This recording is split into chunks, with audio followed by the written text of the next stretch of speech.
తెలంగాణ రాష్ట్ర గౌరవ మంత్రివర్యులు పొన్నం ప్రభాకర్ గారికి ఫ్రెండ్షిప్ డే సందర్భంగా మహిళలు ఫ్రెండ్షిప్ బ్యానర్ కట్టారు. ఈ సందర్భంగా మంత్రివర్యులు మాట్లాడుతూ స్వచ్ఛదనం పచ్చదనంలో అందరూ భాగస్వాములు కావాలని పిలుపునిచ్చారు. ఎన్టీయూసీ రాష్ట్ర వైస్ చైర్మన్ జక్కుల మల్లేశం గౌడ్ వారు వెంట ఉన్నారు.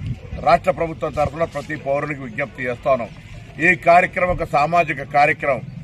రోజు మీ యొక్క విధి నిర్వహణలో మీ యొక్క కార్యక్రమాల జీవన భాగంలో ఇది కూడా ఒక భాగం చేసుకొని మన ప్రాంతంలో మనం స్వచ్ఛదనాన్ని తెచ్చుకొని మరి గ్రీనరీగా పచ్చదనాన్ని తెచ్చుకునే విధంగా అందరూ కూడా భాగస్వాములు కావాలని కోరుతూ, ఇది ఎవరో ప్రభుత్వమో లేకపోతే ఇంకెవరో నియంత్రించే కార్యక్రమం కాదు, లేకపోతే మార్గదర్శకత్వం చేసే కార్యక్రమం కాదు. ఇది ప్రజలు స్వచ్ఛందంగా పాల్గొన్నప్పుడు ఈ కార్యక్రమం విజయవంతం అవుతుంది. కాబట్టి రాష్ట్ర వ్యాప్తంగా అన్ని జిల్లాల్లో, అన్ని గ్రామాల్లో, అన్ని వార్డుల్లో ఈ కార్యక్రమంలో కూడా భాగస్వాములు కావాలని ప్రభుత్వ పక్షాలు విజ్ఞప్తి చేస్తారు. Please subscribe